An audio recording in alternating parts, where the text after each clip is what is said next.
টুনি ছানাগুলো বিকেল বেলা ঘুরতে গিয়েছিল, কিন্তু বাড়ি ফিরছিল না। তাই টুনি অনেক ওদের জন্য চিন্তিত করতে থাকে, ঘরে ঘুরেফেরা করতে থাকে। ওর ছানাগুলো ঘরে আসছে না এবং টুনি সেখানে কান্না করতে থাকে ওরা ঘরে ফিরছিল না বলে। সেই কান্না শুনে সেখানে একটি ডাইনি চলে আসে। ডাইনি বলে, তোমার কি হয়েছে? টুনি সব কথা খুলে বলে। ডাইনি তখন বলে, সবাই যদি ভিডিওতে লাইক করে চ্যানেলটি সাবস্ক্রাইব করে দেয় তাহলে তোর ছানাকে আমি ফিরে আনতে পারবো। ওদিকে টুনি তার ছানার জন্য অনেক চিন্তিত আছে, আর এদিকে টুনি ছানাগুলো অনেক বিপদে আছে। বাঘটি তার উপরে একটু পর পর হামলা করছে। তারা কি করবে বুঝতে পারছে না।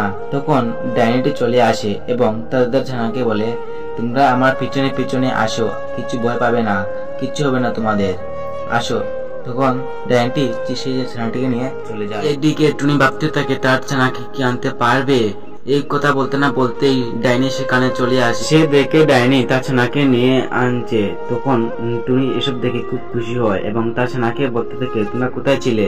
তখন তার ছানা বলে, আমরা জঙ্গলে ছিলাম। তখন টুনি বলে, এই জঙ্গলটা খুব ভয়ানক, এখানে যাবে না। তো ডাইনির জন্য তো একটা লাইক নিশ্চয়ই হয়।